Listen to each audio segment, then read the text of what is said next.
The boy merely glanced into the crowd, unexpectedly triggering a deadly disaster. A fiery monster on horseback brandished a large sword and charged straight at him. He yanked open the car door, instantly shattering the monster. But the danger was far from over, as more and more monsters swarmed after him. But what was really going on? It all started last night. In the ruins, a boy found a broken, pure silver sword. Driven by simple curiosity, he pulled it out, unaware of the massive trouble he was inviting.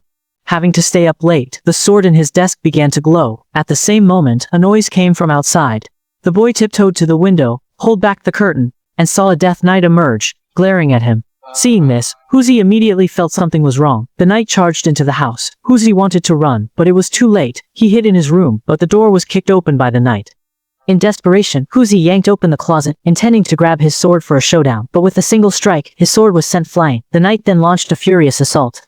Fortunately, Huzi was agile and dodged 3 blows, but he was soon cornered.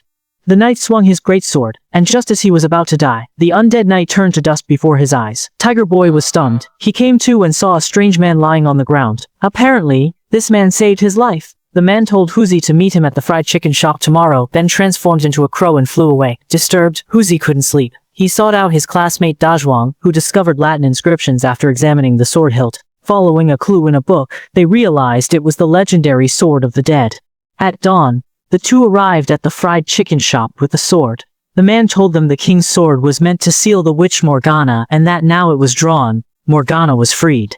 Her undead knights would awaken to reclaim the sword, and she planned to destroy humanity in 3 days during the solar eclipse. Only by finding the underworld entrance and stopping her swiftly before the eclipse could they save the world. Huzi panicked, dropped the sword, and tried to flee immediately, but the door slammed shut. They turned back to look, and the man had transformed into an old wizard. As he rose, everything around him floated. He conjured lightning in his palm, unleashing powerful magic, showing them a glimpse of the future. He revealed only Tiger could stop the witch Morgana. Seeing this doomsday scene, the two were dumbfounded. At night, they returned to where they found the sword, searching for the underworld entrance, and found 2 other classmates followed. Huzi told them everything. As they were about to ask, movement came from ruins. Morgana's followers and undead knights emerged from ground. Startled, Xiaobai fell to the ground. The knight charged forward with his greatsword, but Huzi bravely blocked the blow. They quickly scrambled to higher ground. As the knight began to climb up, Dazhuang spotted gasoline cans nearby. They kicked them over, engulfing the knight completely in flames. But the undead knight was unfazed at all. Realizing their danger, they immediately fled with the knight in hot pursuit.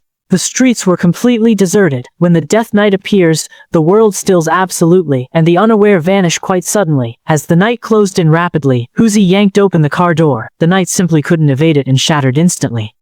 Suddenly, Bao Mei spotted a car and floored it, slamming into 8th gear. She plowed through several monsters, and as soon as the last knight was destroyed, the world instantly returned to normal. An elderly woman suddenly appeared in the driver's seat, turning everyone pale. Thankfully, Bao Mei averted an accident by not mistaking the accelerator for the brake. Afterward, Merlin transported them to another world to boost their combat skill. He conjured 4 weapons with magic, then summoned 4 oranges. Using the golden tree as a sparring partner, the group was training when suddenly the tree turned evil. The witch Morgana was controlling the trees, and their roots tightly bound them. Just as they were about to be dragged into hell, Merlin arrived, hearing the commotion. Merlin, exhausted from overexertion, collapsed. He told the others they were on their own tonight, then sneezed and flew off as a raven. Night fell, and the undead knights emerged once more. The group fled into the woods on horseback, but Dazhuang fell, and a knight pinned him against a tree firmly. In a critical moment, Bao saved him just in time, but they couldn't shake the undead knights, and monsters increased. At the juncture, Huzi led everyone to fate jumping off a cliff, hiding behind the rock wall, while the undead knights, rushing fast, fell into the sea. After dawn, Merlin, his powers restored, arrived here quickly. With a solar eclipse tomorrow, Morgana must be stopped today to prevent eternal darkness. Aided by Merlin, they packed carefully and quickly, and found the underworld entrance, only to be ambushed. The 3 boys were ensnared tightly by branches. Seeing Morgana's true face, Huzi chickened out and offered his sword. Relaxed by his lack of threat, Morgana lowered her guard. Suddenly, Huzi launched a surprise attack, delivering a fatal blow, and the boys were saved then. But that wasn't the end. The next day, Huzi woke to find the world engulfed in darkness. Undead knights emerged from the concrete ground, clad in fiery armor, wielding 5-foot swords, riding hellish war horses. This time, all the Death Knights were gathered together. Their target was a school, because Huzi was hiding inside. This morning, after learning that the witch Morgana wasn't dead, they quickly rushed to the school, and called on the students to join the fight, set up car traps at the gate, and also various obstacles in the school corridors. The great battle was about to begin. When the moon obscured the sun, the Death Knights launched their massive, initial attack. They breached the first defense line quickly. Students started cars and smashed the Death Knights with great force. But when the second wave charged in, they couldn't reverse park at all. Cars crashed together.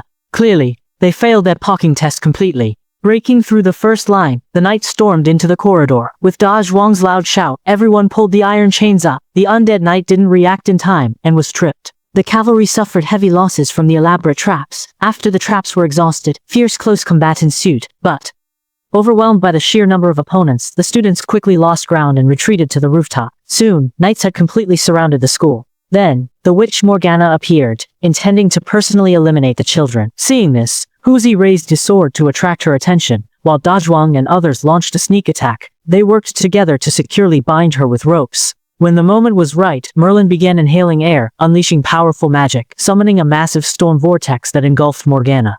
Tiger quickly put on his helmet, leaped from the rooftop, landing squarely on Morgana's shoulders. He raised the king's blade and ended her with a strike. Finally, his power erupted in a shockwave, obliterating the undead knights, resolving the crisis. Under Tiger's lead, the world returned to its usual brightness.